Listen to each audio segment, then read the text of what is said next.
Welcome back to Speak English Fluently Now, the podcast that helps you speak real English the way real people speak it every single day. I'm Aria, and I am so glad you are here with us today.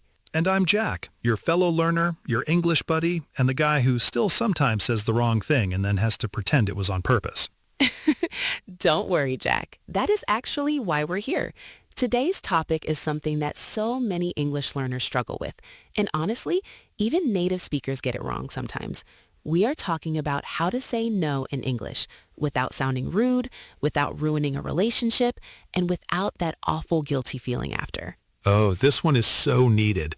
Like, how many times have you wanted to say no, but you just said yes instead, and then you were stuck doing something you didn't even want to do? Exactly. And that happens because we simply don't have the right words yet.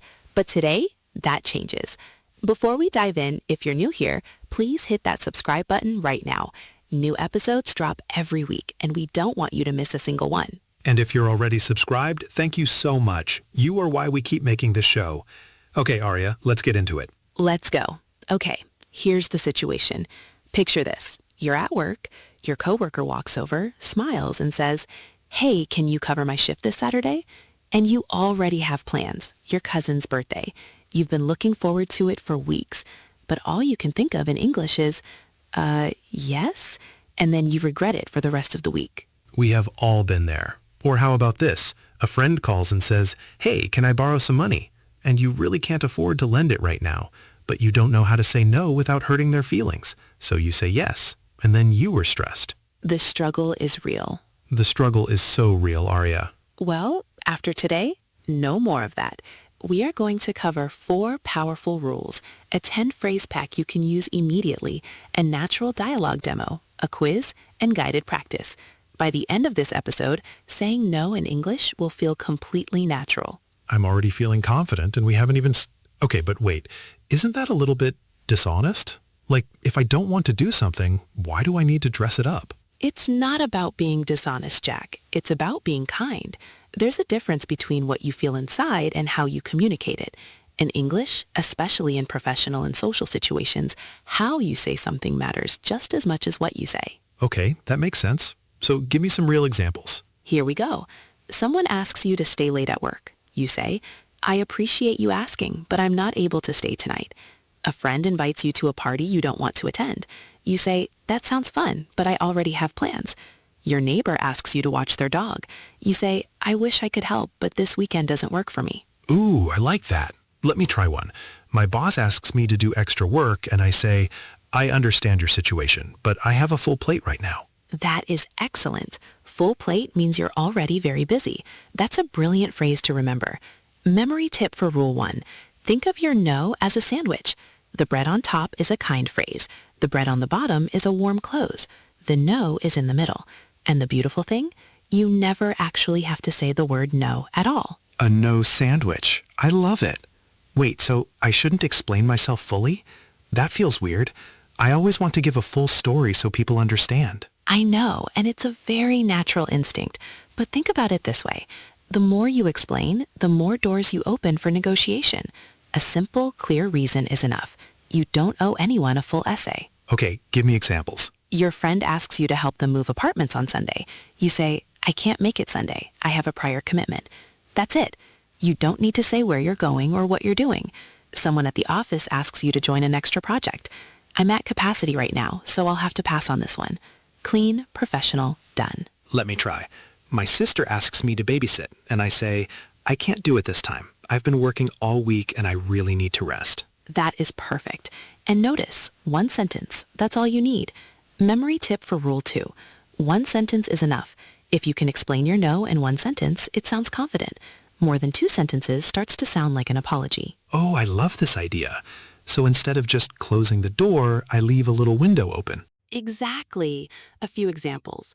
Someone asks you to join a meeting at 9 a.m., but you have a conflict. You say, "I can't make 9 a.m., but I'm free after 11. Would that work?"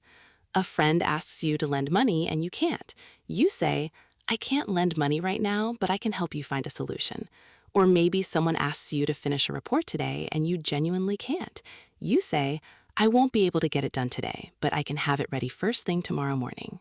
So it's like saying no to the request, but yes to the relationship. That is perfectly said. You're saying no to the specific thing, but you're still showing you care about the person. That makes a huge difference. Let me try. Someone asks me to come to their event tonight. I say, tonight doesn't work for me, but maybe we can catch up next week? That is excellent. Genuinely natural, Jack. Well done. Memory tip for Rule 3. When you close one door, try to open a window. An alternative shows kindness, not weakness. So it's not just about the words. Not at all. It's actually mostly about how you say it. A warm tone and a calm, friendly delivery can make even a firm no feel completely respectful. Saying "I can't help with that" in a flat, irritated voice feels dismissive, but saying the same words with a warm smile and a calm tone, totally different feeling. Same words, totally different feeling. That's kind of wild. So practice saying your phrases out loud, not just reading them. Say them like you're talking to a real friend. Memory tip for Rule 4. The words carry the message. The tone carries the feeling. Get both right. Here's a quick tip that makes a big difference in sounding natural. Native English speakers almost always use contractions when they're being warm and conversational. If you sound too formal when saying no, it can actually come across as colder, not politer. Listen to this difference. The overly formal version, I am not able to attend your event. Now the natural, warm version. I'm not able to make it. Hear how much softer that sounds? Let me try both. Formal, I do not have the ability to assist you at this point in time. Natural, I'd love to help, but I can't right now. Yes, the first one sounds like a legal document. The second one sounds like a real human being.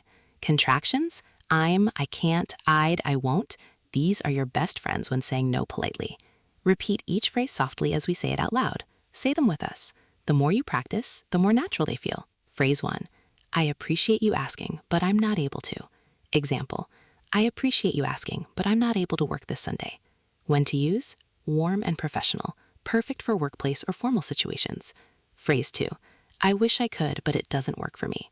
Example, I wish I could come to your party, but it doesn't work for me this weekend. When to use? Shows genuine regret without overcommitting. Beautiful with friends and family. Phrase 3. I'm going to have to pass on that. Example, there's a team lunch on Friday? I'm going to have to pass on that one. When to use? Casual and friendly. Very natural in American English. Great for social invitations.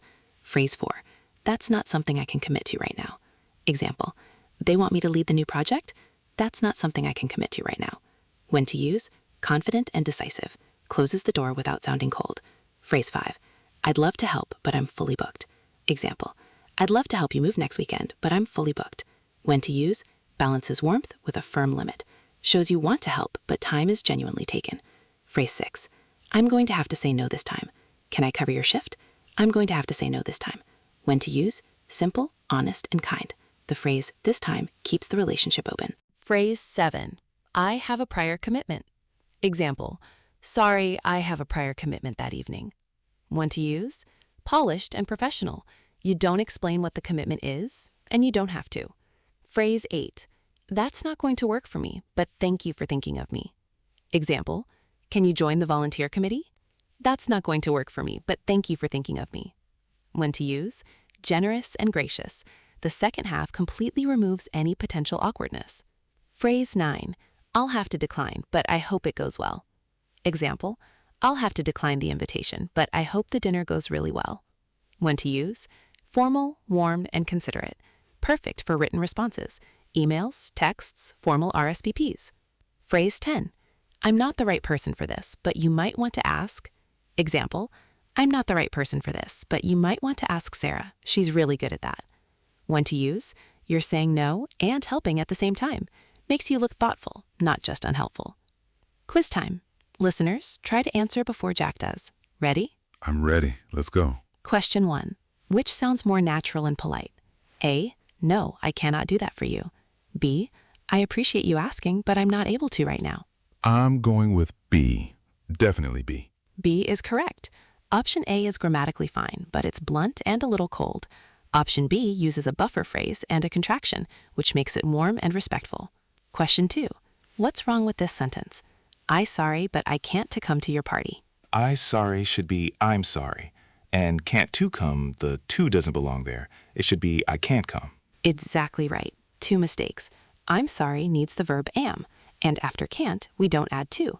The correct sentence, I'm sorry, but I can't come to your party. Question 3. Take this sentence and make it more natural and polite. No, I won't do it.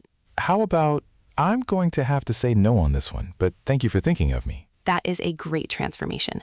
You added a buffer, kept a warm tone, and ended with appreciation. That's exactly what softening a no looks like. Question 4. Your manager asks you to present at a conference next month. You're not comfortable with public speaking, and you can't prepare properly in time. What do you say? I'd say, I appreciate the opportunity, but I'm not the right person for this one. You might want to ask someone with more presenting experience. Excellent. You used 2 techniques, the appreciation buffer and the alternative suggestion. That response is confident and considerate. Your manager would respect that. Question 5. Open answer for you, listener. Think of one real situation in your life right now where you've been wanting to say no but haven't been able to. What would you say using today's phrases? Mine is easy. My neighbor keeps asking me to water his plants every time he travels, which is a lot. So I'd say, I'd love to help, but I'm fully booked most weekends. You might want to look into a plant service. That is thoughtful and practical. Listeners, write your answer in the comments. We read every single one.